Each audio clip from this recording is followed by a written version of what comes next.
Hello everyone, this is part 26 of What If Naruto Came Back to Claim His Family's Name, and I hope you guys enjoy this video and to like, to subscribe, to share, and check out the playlist, to see more comment down below. Now let's start the intro. They call me a god. They call me a god. They call me a god. Join my membership, the perks are great. It's in the description. Be sure to like and subscribe, it gives me more motivation. Enjoy. So you knew that this would happen? Asked the younger Ino. Yes mom, we did. By the way, I am your son, Fugaku Uchiha, said Fugaku as he turned around. Kushina could only smile as she used her enhanced hearing, an ability passed down from the Kyuubi, to tune into the soon-to-be parents' heartbeats. Ino's and even Uncle Sasuke skipped a beat as they looked at Fugaku. How did you know this would happen? Asked Sakura. You guys told us this would happen, said Emi, who was looking her parents. Oh, by the way, my name is Emi. Haruaki, said Haruaki as Kushina realized that she was the only one who hadn't introduced herself. Kushina Namikaze, said Kushina in a very happy voice. Well, we will leave you guys to talk, but you only have an hour before they go back to their time, said Fox Sakura as she and Kyuubi walked out of the room. Hey mom, dad, said Kushina as she remembered where her mom told her they talked. Why don't we talk on top of grandpa's head? Sure. You mean the fourth Hokage, right? Asked Sakura. Yes mom, see you two there, said Kushina as she disappeared in a flash of yellow light. Naruto grabbed Sakura and they disappeared in a flash of light. Let's go outside, said Fugaku as he turned and walked out the door toward the backyard, his hands in his pockets. I know this is troublesome, but why don't we head to the inner train field, said Emi as Temari and Shikamaru followed her. Why don't we sit down, said Haruaki as Neji helped Tenten sit down across from Haruaki. Fugaku walked into the yard out before sitting on a bench. So what do you want to know about? Let's start with something simple. We knew from Sakura's visions that your name is Fugaku and your sister name is Liz, but what are the names of the other three of our children? Asked Sasuke. Some things never change, thought Fugaku. You're always the same dad, straight to the point, said Fugaku with the same grin on his face that normal covers his father's. The twins' names are Ritsuo and Shun, both are a handful. Too much time hanging out with the Namikaze boys, I guess. Also your little girl is named Rei. So I am guessing that we are pretty close to the Naruto and his clan, said Sasuke. You could say that. Both Sakura and Naruto are the godparents to all of us, like you two are for their kids. Liz and Kushina have been best friends since they were able to crawl. The villagers have started calling the Namikaze boys and my brothers the pranksters kings. Also Rei and the youngest daughter are going down the same path as Liz and Kushina. Another thing, Liz, Kushina and I are all on the same genin squad. Ino just couldn't take it anymore. She had just stood there studying her future son. Finally she snapped. She ran up and hugged her future son. Sasuke could only smile as Ino hugged the boy. Wow, father is smiling, thought Fugaku as his mother kept hugging him. After that was over, they stepped back and looked at each other. Suddenly Sasuke spoke up. I see that you carry a sword. Yeah. Both me and Liz carry swords and my brothers carry around training swords until they enter their final year at school, said Fugaku as he pulled his sword out and handed it to his father. Fugaku watched as his father looked over the sword. This sword, I seen it before, said Ino, but I can't think of where. That is my great-grandfather's sword, said Fugaku as Ino looked at the sword as it came to her. But my dad wouldn't let me even touch grandpa's sword, said Ino as she looked at the blade more carefully. Engraved into the sword blade was the Yamanaka and Uchiha symbol. Well, grandpa gave it to me and even had it engraved the Uchiha sign into it for me, said Fugaku as he took the blade back. Liz has Grandma Uchiha's old sword as well.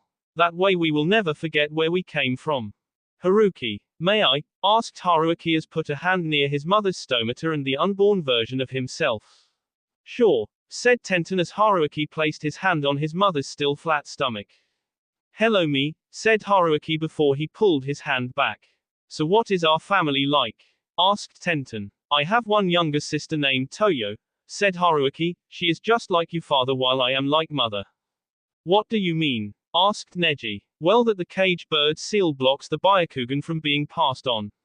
As I was conceived before you had the seal removed, I don't have the Byakugan like she does, but I do have mom's gifts with weapons, said Haruaki as he pulled out a kunai and started to twirl it around his fingers just as Tenten always does.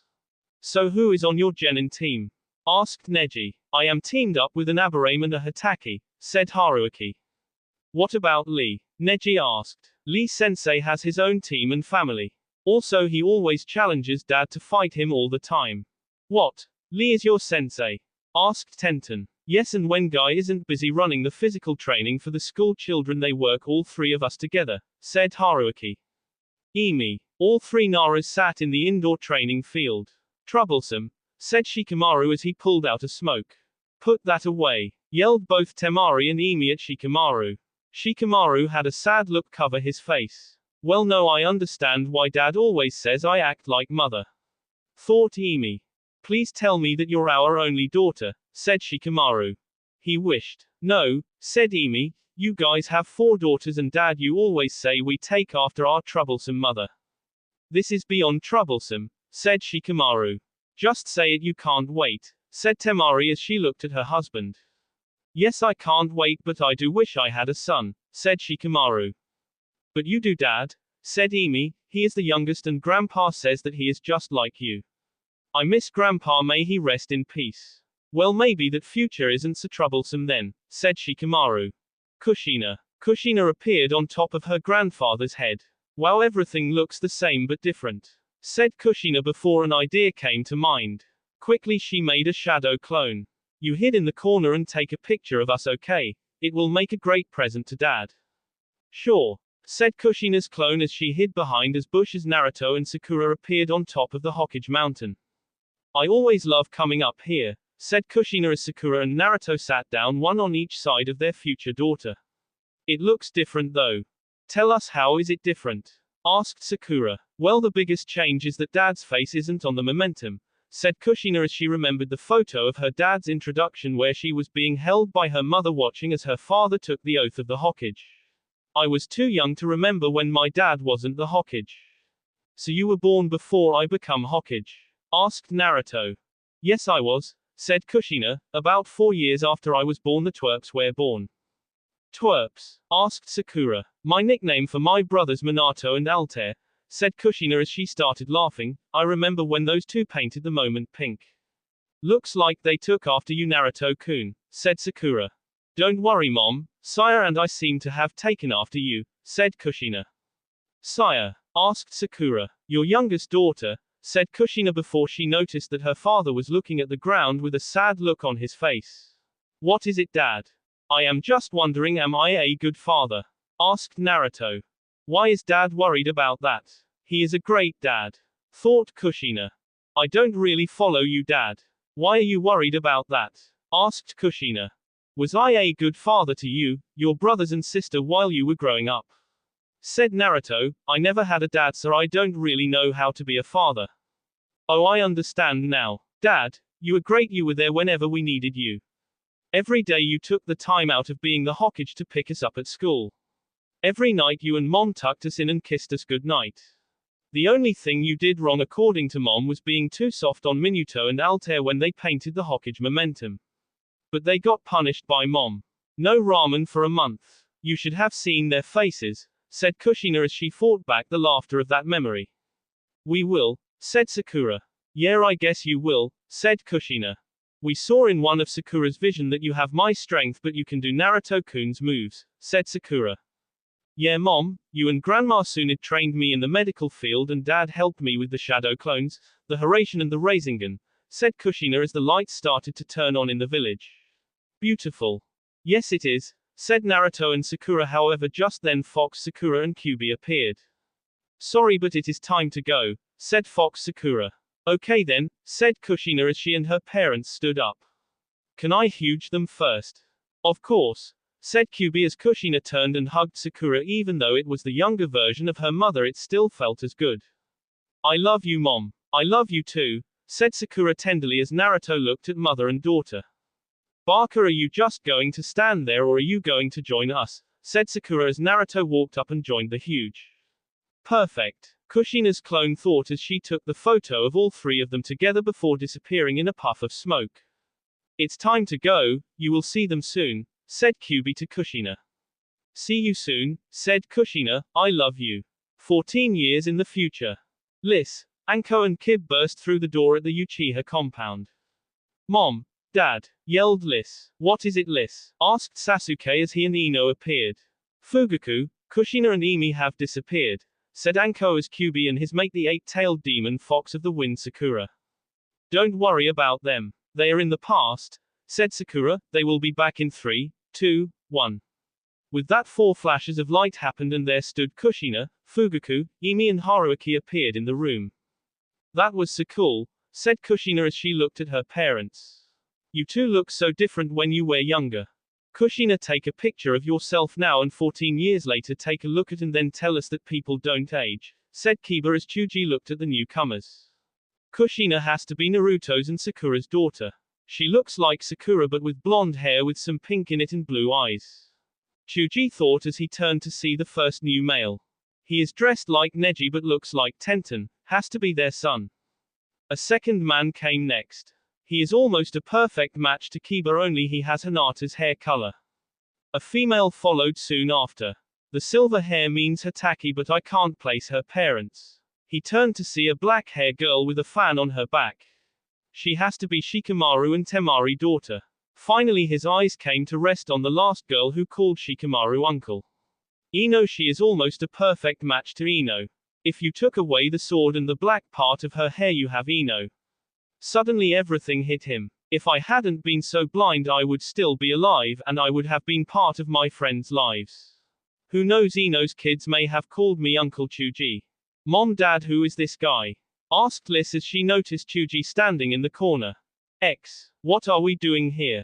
Asked Chu Akamiki to the only clan elder still be alive as he and the few members of his clan stood in one of the lower level meeting room of the Hokage building. Do not worry, young one, whatever happens, we will go down with honor, said the elder as Naruto entered the room. What are you going to do, Namikaze? The rest of us so that you can have total control over this village, yelled a clan member. No, I am going to let you all go, said Naruto, but before that I want you to talk to someone. We will not listen to anyone that is under your control, said the elder. Well then you are not leaving until you talk to him and he isn't under my or anyone else's control because he is already said Naruto as the Akamiki clan members looked at him. Who is it? Asked the elder. Chuji Akamiki, said Naruto as Chuji entered the room. I will leave you all to talk, but know this, the jutsu that brought Chuji back only works for a few more hours. Naruto stood up and walked out of the room only to run into Sasuke. I am not sure this will work, said Sasuke, their hatred of us run deep, very deep. It is the only shot we have now. I believe I have yet another meeting to attend, said Naruto as he looked at his watch before heading to his office. Unknown location. So it is decided we will send a squad to the village to scout out the defense, said a man behind a large desk. It is my plan, my lord. My team and I will go investigate the defenses, said a Junin wearing a black vest with a sword on his back and combat boots on his feet. You are our best Junin, that is why I am sending you on this mission. We can't afford to fail or else our friends will not be pleased, said the man behind the desk. I will not fail, said the ninja. Now go gather your team and complete your mission, said the man as he looked out the window at the snow-covered streets of the village below.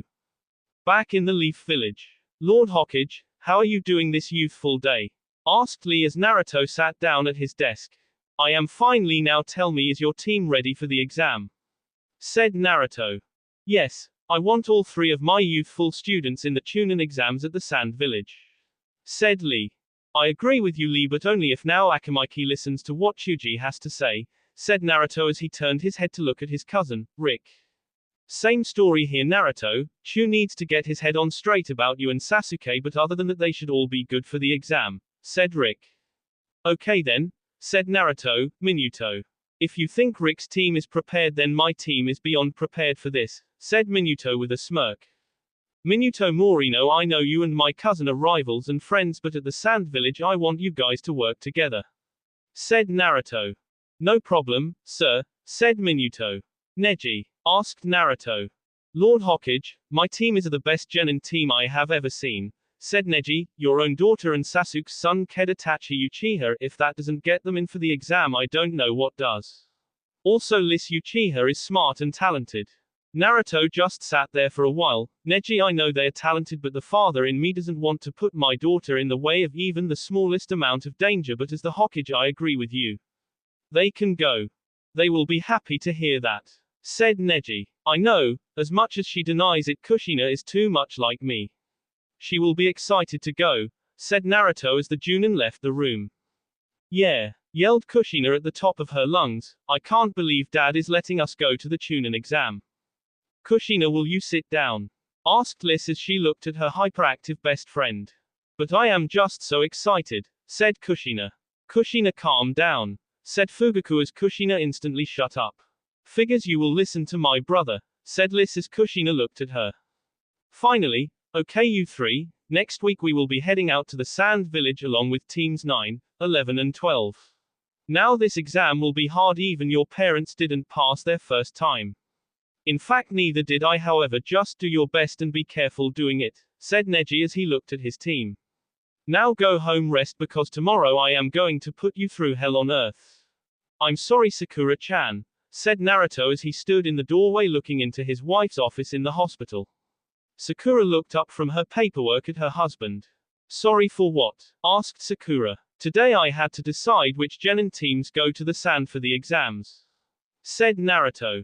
And you decided that it was okay for our daughter to go, said Sakura. Yes, and I am sorry, but we can't hide the fact that she is a great ninja. Naruto, why do you think I would be upset with you? She would have to take the Chunin exams eventual. True, I wish it was here, but the sand is our best ally, said Sakura as Naruto let out a sigh. Good, I thought you would mad at me for putting our daughter in danger, said Naruto. Naruto-kun, sometimes you worry too much. Kushina will make mistakes in her ninja career, we did, but the important thing is that she learns from them. Besides, the Chunin exams is where I learned what a ninja truly is, said Sakura. Now I have the results of the tests on Fugaku's Black Sharingan. Really care to share? Asked Naruto. No, because this is medical information, not even the Hokage can see personal medical information. You will just have to find out from Sasuke later, said Sakura as she stood up and took the file in hand. Now I am going to see Fugaku and his parents. See you later tonight. See you Sakura-chan, said Naruto as they had a short kiss before Sakura disappeared in a flash of pink light. Sakura appeared in front of the Uchiha's front door when she knocked. Her childhood friend Ino Uchiha stood in the doorway. Well, forehead, what brings you around here? I have your son's test results, said Sakura as she held up the file. So is it good news or bad news? Asked Sasuke as he appeared behind his wife. Overall good, said Sakura as she opened the file. There is a slightly higher drain of chakra for his Sharingan than the medical records record for a normal Sharingan. No sign that overuse will cause blindness like the regular Mangekyo Sharingan. So will he be able to use it safely? Asked Ino. Yes, no problem, except he will have to put more chakra into the eyes to activate it and keep it, said Sakura. I will just have to do some of my chakra control exercise with him, that's all, said Ino as Sasuke nodded. Well, forehead, I will see you at Chuji's party tonight. Yes, we will be there, and we might as well celebrate our kids going to the Chunin exams, said Sakura as the Uchihas looked her. Let me guess, you didn't know. No, said Sasuke, so Naruto is letting them go. Yes, that Baka even came to my office and said he was sorry, thinking that I would be upset with him, said Sakura. I can't blame him, I mean he just wants to protect her, and he knows you want to protect her as much as he had to choose to protect Kushina or let her take the exam and maybe get hurt, said Sasuke. Sasuke, I know, said Sakura as she looked at her old crush. Well, I'll see you later. With that, Sakura disappeared in a flash of light. Unknown location. Are you three ready? Asked the Junin as he looked at the three genin in front of him. We are sensei, said a boy maybe 12 or 13 years old. He had red hair and red eyes. He, like all the others, had boats on his feet. They all wore black pants and a white shirt under an all-white travel cloak. Very well, Reiji, said the man as the cold wind whipped the cloak as the snow started to come down harder. Bunker, Aika, are you two ready as well? Yes, sensei, said a female voice. She had white hair and eyes. The other boy had black hair and brown eyes. He raised his hood before heading toward the gate. Let's get going, said the boy as the four of them headed out of the snow-covered village. Later in Konoha, I wonder what Mom wants us for, said Fugaku as he and Liz sat in his mother's garden. I have no clue, brother, said Liz as she smelled one of her mother's roses. I just hope it goes quickly because I need to work some more on my sword work, said Fugaku as Liz rolled her eyes. Actually son, we are going to do some training together today, said Ino as walked up and sat down in front of her children. Cool, said Liz as she sat down across from her mother. Mom, I want to do some real training, not some flower power training, said Fugaku as his mother pulled a blue flower out of her garden. Son, you should never underestimate something, said Ino as she tossed the flower at Fugaku. Quickly he caught the flower only to get a thorn in his palm. Ouch, said Fugaku as he dropped the flower and looked at his blood. Suddenly he felt weak in the legs. Son, this flower grows in the shadow of mountain and has a very interesting effect on the human body. It stops all feelings in the legs. Now sit down before you fall down, said Ino as Fugaku sat down. Now let's focus on channel chakra into different parts of the body. At the Namika's estate, Sakura and Kushina stood in the outer training field. Okay, you may have shadow clones and the Rasengan form your father, but now it's time to improve your strength, said Sakura as she looked at her daughter. So we are working on strength, asked Kushina. Yes, and you will need these, said Sakura as she held out a pair of black gloves. Kushina put on the gloves. These gloves have two functions. First, there is a seal on them to help you learn to channel chakra better. Second, they are to protect your hands from cuts from hitting things. Cool, said Kushina as Sakura ran through some hand signs. When she finished, two large blocks of stone came out of the ground. Now I want to see what you got. Hit the stone, said Sakura as Kushina walked up to the stone block. Take your time, make it the best you can. Yes, Mom, said Kushina as she channeled her chakra into her right fist. She sent it flying into the rock, causing a cloud of smoke to appear. When they cleared, Kushina's hand was a good 6 inches into the rock and a circle creator spread out from the impact zone. Wow, she's strong, thought Sakura with a smile. So Mom, did I do good? Asked Kushina. You did great, but after I am done with you, you will be able to do this, said Sakura as she raised her hand up to the rock and flicked her finger. When her finger impacted the stone, it turned to dust and small golf ball-sized stones. Kushina's eyes widened. I can learn that? Asked Kushina. Elsewhere in the backyard, Naruto stood in a tree watching his little girl grow up. They grow up fast, don't they? Said Kyubi as he appeared next to Naruto. Quote. Too fast, said Naruto. Yeah, I agree, and my kids are still very young, but they are growing up faster than even I thought, said Kyubi. Well, 13 is young when you are going to live for 10 million years, said Naruto. 10 million is the oldest a demon can live, but we can still be ked, said Kyubi as Naruto raised an eyebrow. I thought you said a demon is immortal until they reach 10 million years, but a female demon turns mortal for a bit to give a mortal to her children, said Naruto as the Kyubi nodded his head. Then what can you guys? Another demon, said Kyubi. Demons are immortal except to each other. That will be all for this video. Be sure to like, subscribe, share, and comment down below for more videos. Goodbye.